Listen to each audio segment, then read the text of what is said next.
23শে জানুয়ারি উপলক্ষে তোমরা অনেকেই রিকোয়েস্ট করেছিলে খুব সহজভাবে একটি নেতাজি সুভাষচন্দ্রের ড্রয়িং করে দেখাতে। তো আগের ভিডিওতে আমি খুব সহজভাবেই ড্রয়িং করে দেখানোর চেষ্টা করেছিলাম।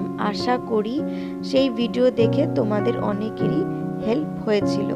আর আমি বলেছিলাম নেক্সট ভিডিওতে আমি কালার করা দেখাবো। আমি যেই কালার ইউজ করেছি সেটি হলো ডোমসের অয়েল প্যাস্টেল কালার। তোমরা অন্য অয়েল প্যাস্টেলও ইউজ করতে পারো। আর আমি খুব অল্প সংখ্যক কালার দিয়ে সম্পূর্ণ ড্রয়িংটি কমপ্লিট করেছি। তাও যদি বুঝতে তোমাদের কোনো জায়গায় অসুবিধা হয় তো আমায় অবশ্যই জানিও, আমি চেষ্টা করব আমার মতন করে সম্পূর্ণ হেল্প করার।